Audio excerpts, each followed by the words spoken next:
Hello, I'm Tony Perez with Opticos Design. I'm here today to talk to you about form-based codes. Specifically, what is a form-based code and how does it work? Thanks for joining us today. So thanks for joining us today.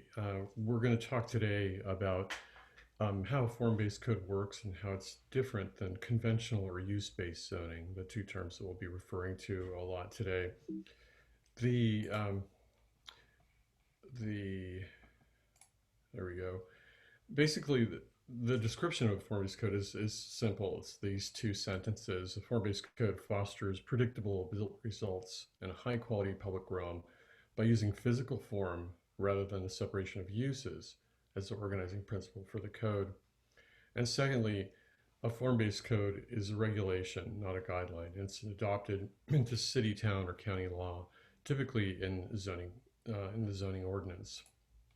But before we go into the form-based code specifics, let's talk about why it came to be and how what it's trying to address. So let's understand it by looking at the current system, which is called conventional or use-based. That is a system that was born about 100 years ago out of a serious need to keep bad things from happening and undesirable results, buildings that were out of scale, etc. But it was never a system intended to make anything, and that's really the problem with use-based or conventional zoning. And it's evidenced by these kinds of results that nobody in San Rafael would approve, but they're still uh, possible because of the way that conventional zoning um, is made and the kinds of questions that it asks or doesn't ask. In this case, in these two communities, the zoning didn't even recognize the very character that existed before the zoning code came to be. And if you look closely at aerial photography, you'll notice the sizes of the new buildings, which don't have the tile roofs, the sizes of the older buildings, which have the tile roofs, and they tend to be smaller in footprint, have bigger setbacks, the parking in different locations as compared to the new. And that is a big difference because the numerical approach to the conventional use-based system just didn't take into account the existing character. Another big departure from the form-based code practice is that the conventional use-based approach uses density as the big metric, and it's an important factor. But you can see here these two buildings are completely different, yet they only differ by 1 unit per acre, and yet one building has 60 units and the other one has 5. Same with floor area ratio. It's a very highly used metric in use-based conventional zoning. But here again, you know, the higher the number, the presumption is that it's something that wouldn't be wanted, but yet the duplex on the left has a higher floor area ratio than the three-story building with 12 times the number of units in it. Um, and so the conventional use-based approach does not recognize a lot of realities that exist in our communities. And so this slide shows very simply that there are basically two categories of buildings that the form-based code sees. Buildings that are individually or collectively the size of a block, the blue area, so those are block scale buildings, or buildings that are individually the size of houses and are detached from one another. And these can range from small little cottages to up to mansions. Those are in the purple. Those two categories then fan out into a repeating pattern across the country of many building types. You've heard duplexes and triplexes and courtyard buildings and cottage courts and all kinds of different terms, including townhouses, all the way up to towers on the right, with houses on the left, towers on the right. And these patterns repeat across the country, and they have different names and different variations. But the conventional zoning code, the use-based approach, cannot see this information. That is a very elemental piece and aspect of our communities and built environment. So the form-based approach takes that on and understands those existing characteristics and then goes through a public process to prepare a vision, a physical vision that is highly specific to an area and based on the sizes of those lots and based on the community intentions and expectations over the next 20, usually 20 to 30 years. And these principles are applied um, through the process. And I won't read them because they're on the screen, so I'll just give you a couple seconds to go through these.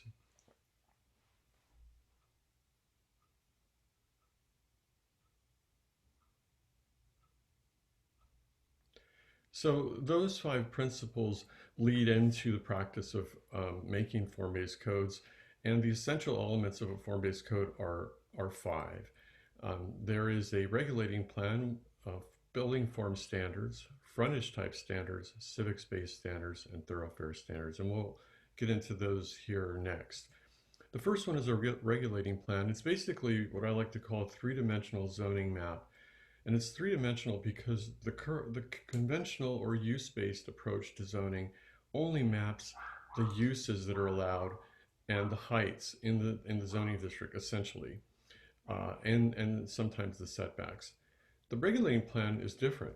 It maps those things for sure, but it also maps the physical character and the relationships between buildings and the urban design intentions of the plan. So if you look at this plan for a small downtown carefully, you'll see that the darker colors are going to mean buildings of more intensity, more height, more lot coverage, closer to the front, usually shaping mixed use streets. And the colors that are lighter, the pink and the lighter blue there, they are indicating buildings that are detached from one another, have lower lot coverage, are smaller in scale, smaller in height, and have less intense uses, usually in neighborhoods. And then you can see other indications on there that show urban design intentions at particular corners or in particular streets. So the regulating plan is very important, and it does far more than the regular zoning map. And then the building form standards are important because they talk about the sizes of buildings, the height of buildings, the height of ground floors along particular streets to keep or generate a particular character, how big the buildings can be front to back, which is usually not regulated by conventional codes, how wide they can be on particular lots, again to keep in with the existing pattern or a pattern that you want to make. And then where the parking needs to go in order to make all this work. There are a lot of codes that do a lot of things right, but they don't get the parking right, and so the parking often detracts from the physical character that would otherwise be great. And then frontage standards, these are very, very important as they shape and really detail the ground floor of each building to do its part to shape the public realm. Keep in mind that the form-based code is very focused on generating a public realm that you want to be in. Can cars be in that public realm? Sure. If it's a street that accommodates cars, yes. But pedestrians and cyclists also are expected to be on that street. And you know what it's like to walk past a building or a ground floor that architecture aside, but just the blank windows or big blank walls. And so this section of the code provides standards to make sure that that public realm, the ground floors, are appealing and interactive. Next are the civic space standards, which are small gathering spaces that are not nature, they're not open space out in the country, they're plazas, greens, squares, passages, things like that that connect the public realm of streets with other areas and maybe sometimes even within blocks. And then lastly, thoroughfare standards. These are standards that capture all the different types of thoroughfares from boulevards and avenues and main streets to neighborhood streets to roads, all those different thoroughfares and how they pass by the lots that they're serving is very, very important. That needs to be in balance. So those are part of a form-based code. Where in conventional or use-based practice, those are a separate domain, and depending on the relationship between the different departments, that's either a good thing or not a good thing. I think in San Rafael, it's actually working well, and to have these standards will only help things.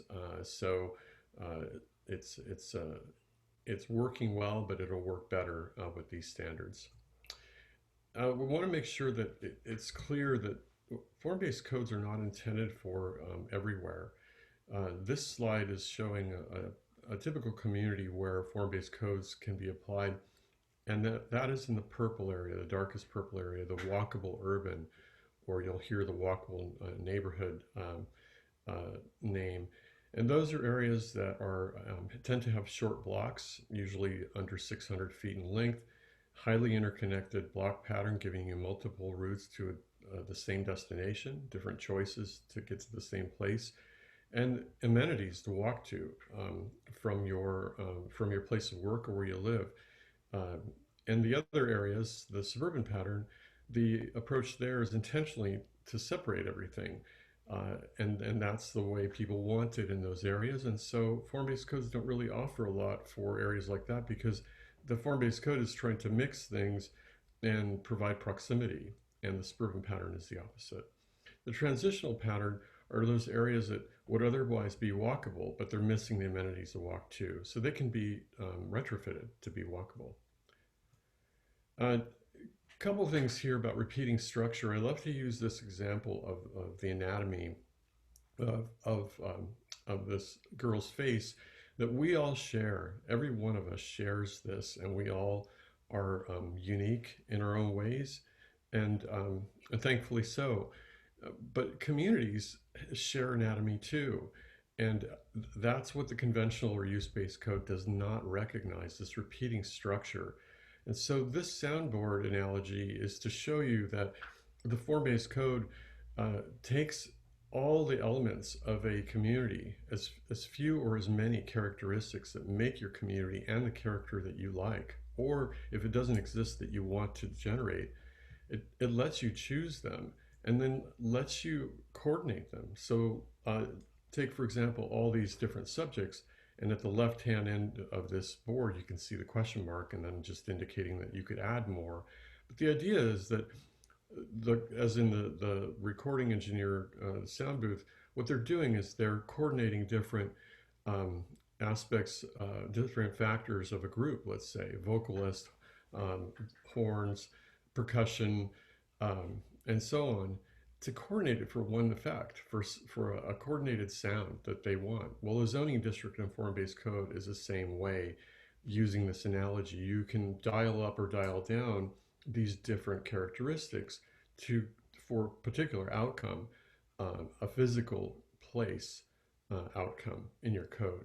And I think it's really powerful to understand that about form-based codes, because there's a misunderstanding that somehow they either come with 1,000 different regulations or none.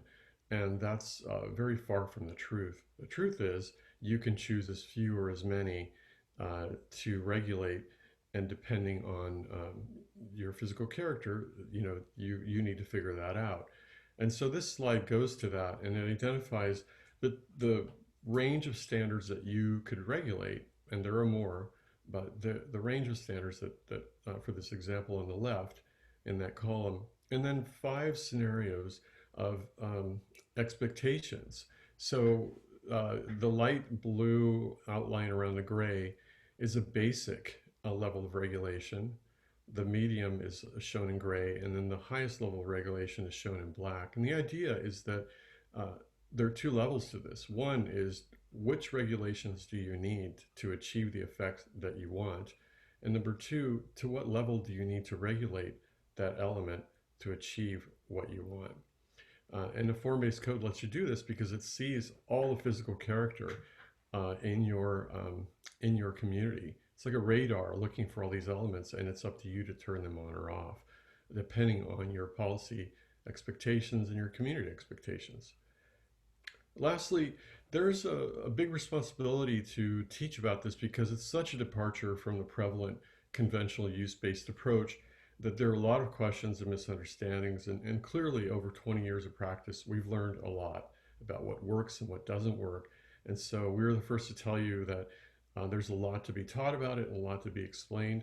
So anyway, thank you for your time today. We look forward to hearing from you on your questions, and really enjoy talking about this with people, and look forward to hearing from you. Thank you very much.